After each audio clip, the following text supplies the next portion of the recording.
I've watched American foreign policy for decades, but this pattern is different. Jeffrey Sachs, one of the most respected economists and foreign policy analysts in the world, just connected dots that most people miss. A military intervention that looked isolated, a strategy that seemed specific to one country, suddenly reveals itself as a template. Venezuela wasn't the end. It was the beginning, and Iran is next. The implications are staggering, not just for the Middle East, but for how America conducts itself on the global stage. If you want to understand where American power is headed, who benefits from these interventions, and who pays the price, subscribe now. Drop your location in the comments and hit that like button to help this reach people who need to see it. I've spent my career studying how economic power shapes political outcomes. And today I'm breaking down what Sachs revealed, why it matters, and what comes next. You've been sold a story about American exceptionalism and moral leadership. The idea that when the United States intervenes militarily or economically in other countries, it does so reluctantly, responding to genuine threats or humanitarian crises that demand action. It's a narrative where America serves as the world's protector, stepping in only when bad actors leave no other choice. The administration frames these interventions as defensive, necessary responses to regimes that threaten regional stability, support terrorism, or oppress their own people. We're told that Venezuela's government is a failed narco state that must be removed for the good of the Venezuelan people and regional security. We're told that Iran's nuclear ambitions and support for proxy forces make it an existential threat that must be confronted before it's too late. The logic sounds straightforward and morally compelling. Dictatorships must be challenged, threats must be neutralized. American power, when applied decisively, can solve problems that diplomacy cannot. It assumes that military force or economic pressure will produce better outcomes than allowing dangerous situations to continue. On the surface, this narrative seems reasonable. Who wouldn't want to oppose authoritarian regimes? Who wouldn't support efforts to prevent nuclear proliferation or counterterrorism? We were meant to see these policies as difficult but necessary exercises of leadership, the kind of hard choices that only a superpower can make. But when you look at the actual pattern that Sachs identified, when you examine not just what's said but what's done and why, a very different story emerges. This wasn't about democracy or human rights or genuine security threats. It was about establishing a new doctrine for how America projects power in regions with strategic resources.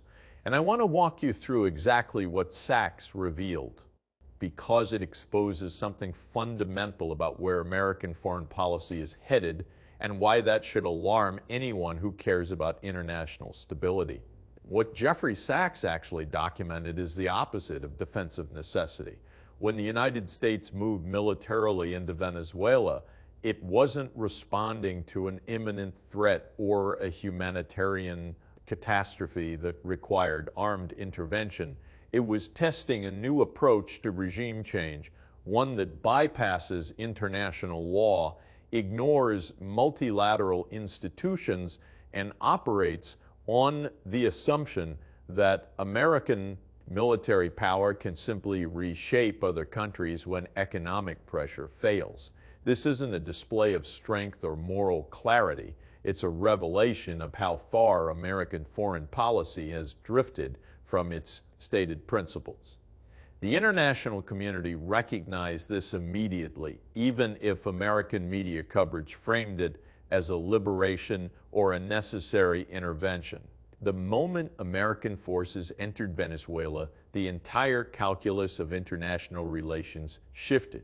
Countries around the world, especially those that have resisted American pressure or control strategic resources, understood that a new precedent had been set. If Venezuela's sovereignty could be violated this directly, No country is truly safe from intervention if it crosses American strategic interests. Iran's government certainly noticed, Russia noticed, China noticed, and they're preparing accordingly. This is the hidden story that mainstream coverage missed entirely. The Venezuela intervention wasn't an isolated incident. It was a proof of concept, a demonstration that America is willing to act unilaterally, consequences be damned. To understand how dangerous this pattern is, you have to understand the concept of precedent in international relations. This isn't about whether specific regimes are good or bad, whether they govern well or abuse their populations. It's about whether there are any rules at all governing how powerful countries can treat weaker ones. For decades, even during the height of American power, there were at least nominal constraints. You couldn't simply invade a country without some pretense of international legitimacy, without building coalitions, without exhausting diplomatic options. And the United Nations Charter, for all its flaws and selective enforcement, established principles of sovereignty and non-interference. And those principles have been violated many times, but they existed as a standard against which actions could be judged. What Sachs identified as the abandonment of even that pretense. The Venezuela intervention didn't go through the UN Security Council. It didn't involve NATO allies in any meaningful decision-making role. It wasn't presented as a response to an attack or an imminent threat. It was simply declared and executed based on the assertion that Venezuela's government had lost legitimacy in American eyes. That's a framework that can be applied anywhere to any country at any time. Iran controls resources America wants access to. Iran occupies strategic geography that matters for regional power. Projection. Iran has consistently resisted American influence in the Middle East. By the logic that justified Venezuela, Iran is already a candidate for intervention. The only question is timing and pretext. The immediate consequences of the Venezuela intervention reveal how this pattern actually operates.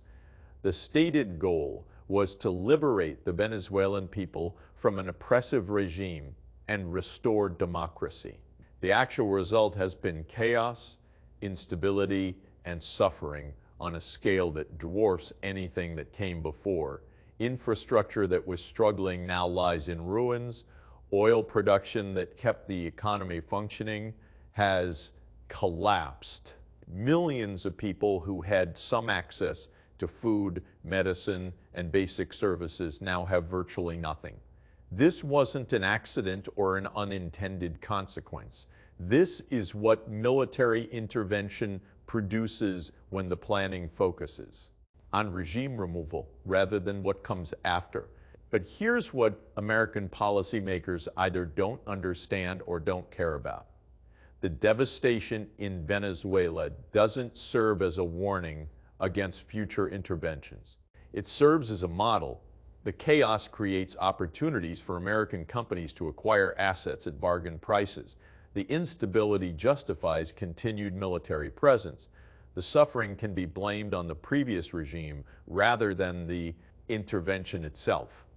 From a certain cynical perspective, the worse things get, the more it validates the original decision to intervene. This is the logic that will be applied to Iran. Create conditions so catastrophic that anything seems better than the status quo, then position American power as the only solution. We need to step back and understand the broader system that makes this pattern possible. American foreign policy operates on the assumption that military and economic dominance give the United States unique prerogatives in international affairs. This assumption has deep roots in American exceptionalism, the belief that America is fundamentally different from other great powers, that its intentions are pure even when its methods are harsh. This brings us to a concept that explains much of what we're seeing. The concept is strategic resource competition dressed up as humanitarian intervention. Strategic resource competition means that great powers pursue control over materials and geography essential to economic and military power.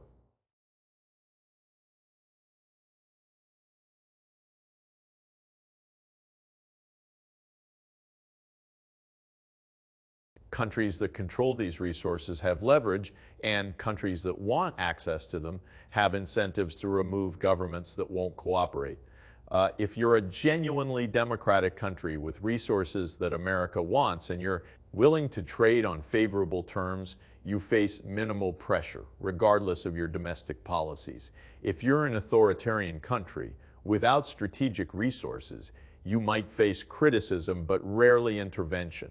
But if you're any kind of country, democratic or not, with resources America wants, and you refuse to provide access on American terms, you become a target. Venezuela fits this pattern perfectly, the largest oil reserves in the world, a government that rejected American influence, a population that could be portrayed as suffering under dictatorship. The pretext for intervention practically wrote itself. Iran fits the pattern even more precisely. Vast oil and gas reserves, control of the Strait of Hormuz, through which a massive percentage of global energy supplies flow, a government that has consistently opposed American regional dominance, and decades of built-up animosity that makes selling intervention to the American public relatively easy. The pieces are all in place. Sachs is warning that the same playbook used in Venezuela is being prepared for Iran. This isn't a matter of speculation or future planning that might change. It's structural reality built into how American foreign policy operates. You can't change the fact that Iran controls critical resources and geography. You can't alter the strategic importance of the Persian Gulf. You can't wish away the competition with China and Russia for influence in energy-rich regions. American policymakers see these realities and conclude that control must be established by cooperation if possible, by force if necessary. Iran has made clear it won't cooperate on American terms. That leaves force. The logic is brutal but consistent. The markets know this. Defense contractors know this. Intelligence agencies know this. So when Sachs warns that Iran intervention is coming, he's not predicting. He's reading a script that's already been written.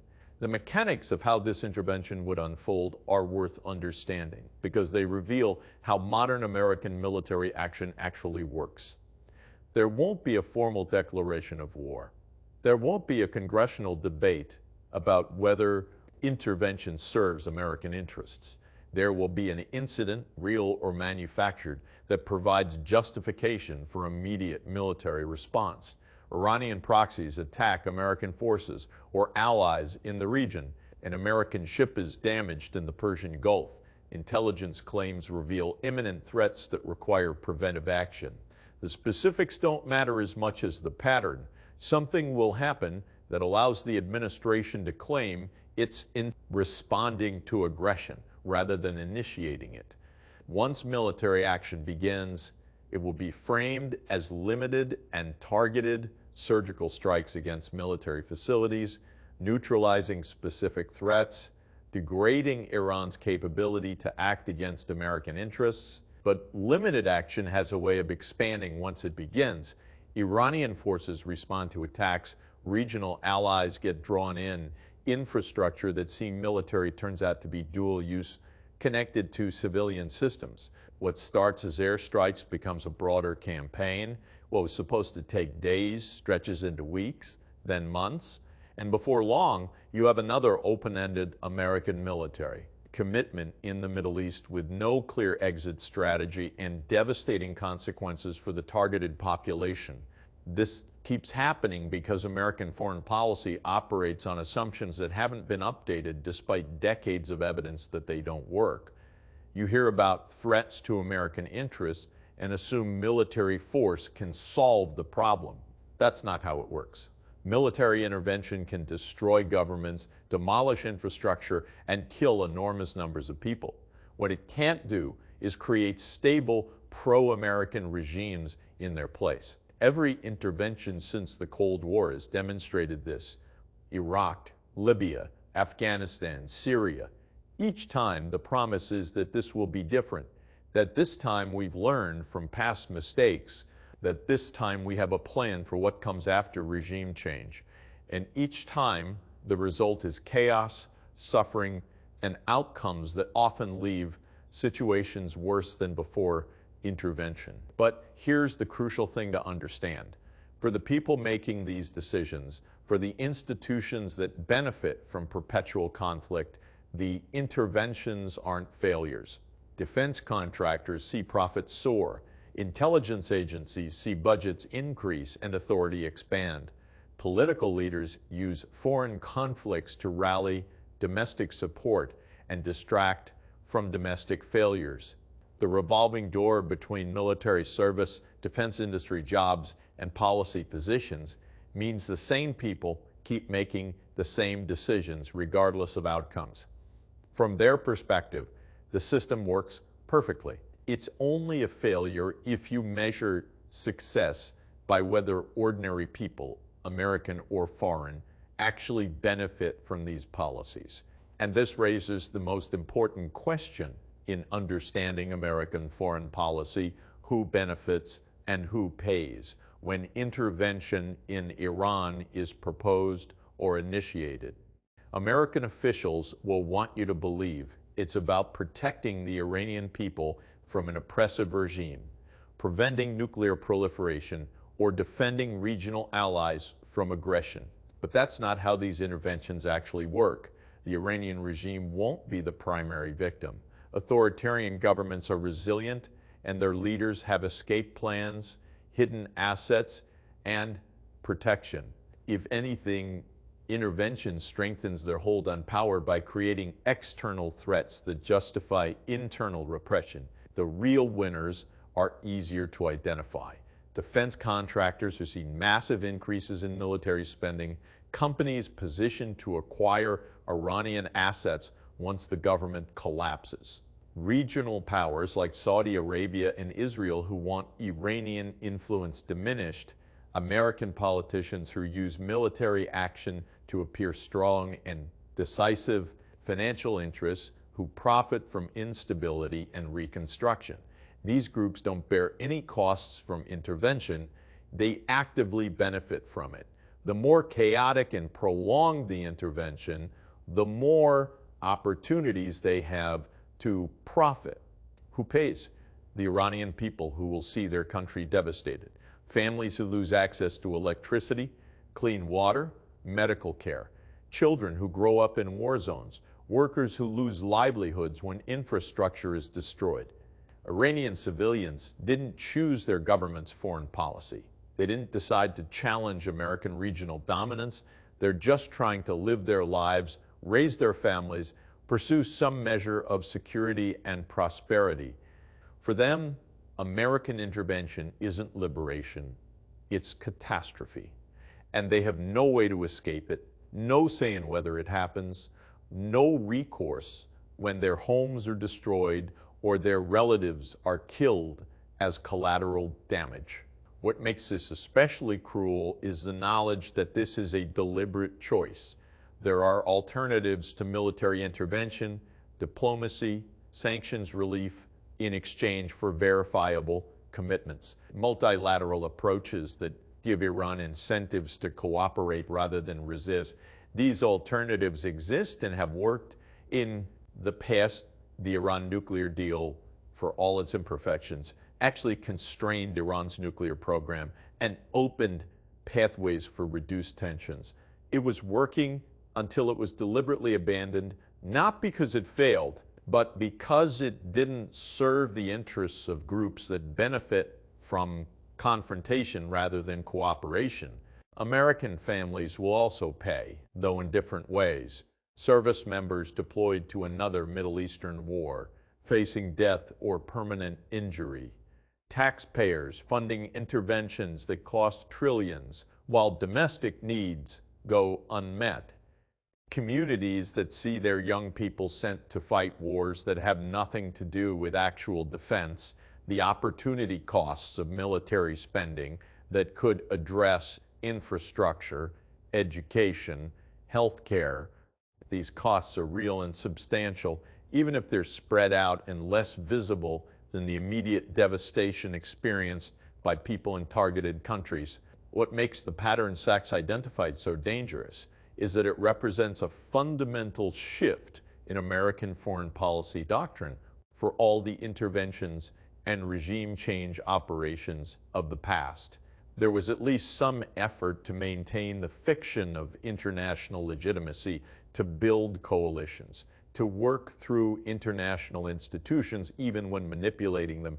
The Venezuela intervention abandoned even that pretense. It established that America will act unilaterally based on its own determination of which governments are legitimate and which must be removed.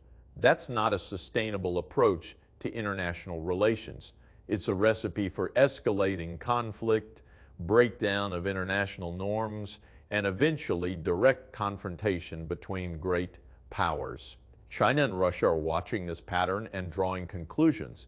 If America can simply invade countries it doesn't like, what prevents them from doing the same? If sovereignty means nothing when convenient for Washington, why should it constrain Beijing or Moscow?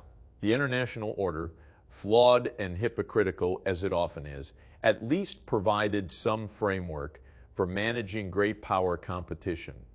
That framework is collapsing, replaced by naked assertions of power backed by military force. The consequences of that collapse won't be limited to places like Venezuela or Iran. They'll reshape the entire international system in ways that make conflict more likely and cooperation harder to achieve. This isn't just a story about Venezuela and Iran. It's a story about the trajectory of American power and what happens when a declining hegemon refuses to accept that its dominance is eroding. America remains the world's most powerful military force, but that military power can't solve the fundamental challenges facing American society or secure American interests in a multipolar world. China's economic rise, Russia's willingness to challenge American actions, the growing independence of countries that once had no choice but to align with Washington. These are structural shifts that military force cannot reverse. But rather than adapting to these new realities, rather than finding ways to cooperate and compete within a framework of international rules, American foreign policy is doubling down on unilateral military action. The logic seems to be that if economic leverage is declining, if diplomatic influence is waning, military force is the one area where American dominance remains unquestioned. Therefore, use it. Use it in Venezuela, use it in Iran, use it wherever governments resist American demands. This is the pattern Sachs identified, and it's a pattern that leads to catastrophe. The real question facing America isn't whether specific regimes in Venezuela or Iran are good or bad. It's whether the United States will find a way to engage with the world based on mutual interest and respect for sovereignty, or whether it will continue trying to impose its will through force, even as that approach produces worse outcomes for everyone involved. Will American leaders learn from decades of failed interventions that military force rarely achieves stated political objectives? Will they recognize that the costs of perpetual conflict in lives, resources, and international standing outweigh whatever temporary advantages intervention might bring? Or will they keep applying the same failed playbook because the people making decisions never face consequences when things go wrong? Jeffrey Sachs' warning about Iran isn't speculation. It's pattern recognition, based on decades of studying how great powers behave when they feel their dominance threatened. Venezuela, was the test case. Iran is the logical next step. And beyond Iran, there will be other countries that control resources or occupy strategic positions that America wants to control. The pattern will continue until either the costs become unsustainable or the American public demands a different approach. Neither seems likely in the near term, which means we're headed for more interventions, more chaos, more suffering inflicted on populations that have no say in the decisions that destroy their countries. The Venezuelan people didn't benefit from American intervention. They suffered catastrophically. The Iranian people won't benefit either. They'll experience the same devastation, the same chaos, the same long-term consequences that take generations to overcome. But the machine that produces these interventions doesn't care about outcomes for ordinary people. It cares about maintaining American dominance, securing strategic resources, and serving the interests of groups of profit from military action. That's the system Sachs is exposing. That's the pattern we need to understand if we want to grasp where American foreign policy is headed and why it keeps producing the same tragic results despite overwhelming evidence that this approach doesn't work.